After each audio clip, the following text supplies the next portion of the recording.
শুভরাত্রি বন্ধুরা, সবাই কেমন আছেন? আশা করি সবাই ভালো আছেন। দেখতে পাচ্ছেন যে আজকে আমার এই পাড়া প্রতিবেশী ভাইয়ের ছেলের আজকে বার্থডে।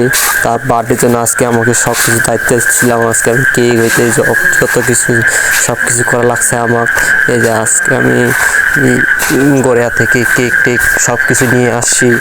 এবং যেহেতু ভাই দায়িত্ব দিছে আর কোনো কিছু করার নেই, এই জন্য ভাই আমি সব কিছু করতেছি। এখন আমি সব মোমবাতি জ্বালাই দেবো। জ্বালাই দেওয়ার পরে আমাদের কাজটি সম্পূর্ণ করার চেষ্টা করবো। আপনারা সবাই এই ভিডিওটি শেয়ার দিয়ে আমার পাশে থাকার চেষ্টা করবেন। দেখতে পাচ্ছেন যে আমি অলরেডি সবগুলো মোমবাতি জ্বালাই দিলাম। আর কিছুক্ষণের মধ্যে এখানে শুরু হয়ে যাবে আমাদের অনুষ্ঠান। ভাই কেক অত বড় করতে পারিনি, স্বল্প করছি, মানসম্মত মানের কেক। আপনারা জানি না আপনাদের। এই যে এখন ভাইস্তাকে নিয়ে আসলাম, এখন তাকে তার দ্বারা কেকটি কাটাবো। এই যে ভাইস্তা এবং তার মা আসে, তা অনেক আজকে আনন্দ, কারণ তার ছেলে আজকে বার্থডে। সে বৌদি আমাদের অনেক আজকে হাসি খুশি।